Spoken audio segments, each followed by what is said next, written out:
A massive clash this weekend, I think, to end off a pretty big year for both teams. A very inconsistent year for both teams. I think South Africa have won 7 out of 12, England 5 out of 12, which doesn't really bode well for the consistency that both these teams would have loved to show over the course of last year. So I think the rivalry, the manner in which both teams step up when they come up against each other. South Africa hasn't had a happy hunting ground at Twickenham for the last couple of years, so it's going to be a massive one.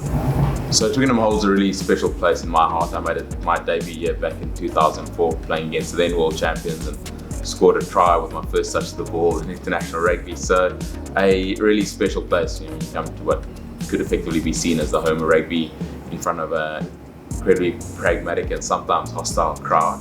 But knowing that you're at one of the fortresses of world rugby, coming up against a team who has really pushed the thresholds of success, for the better part of the game being professional. So a massive challenge when you do get to Twickenham. Looking at the Springboks selection for this weekend, I think of quite a few things to take into consideration. Firstly, it is a match outside of Regulation 9, which means that players playing in the UK, France and Ireland unfortunately had to be released to go back to their clubs.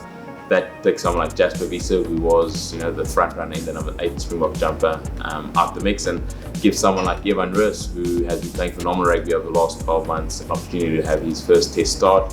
A couple of injury-enforced changes as well, which haven't been ideal.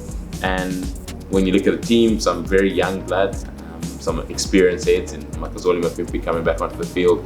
Kirkley Orenso, who's been absolutely brilliant. I think he scored 6 tries and 6 tests for South Africa, which shows where we're going. I think South Africa have had 2 narrow losses against the French and the Irish over this Autumn Nations series, and they've actually been playing a great brand of rugby since the French game. And there's obviously been a lot of off-field things that has plenty disrupted the team. And I think going into a year where they haven't been consistent, where they're going into a Rugby World Cup year as the world champions, they at least want to end their year off well. With my head and my heart, I'm going to go South Africa by a couple. I don't think there'll probably be about 4 or 5 points either way in it, but hoping the Springboks can end the year off well.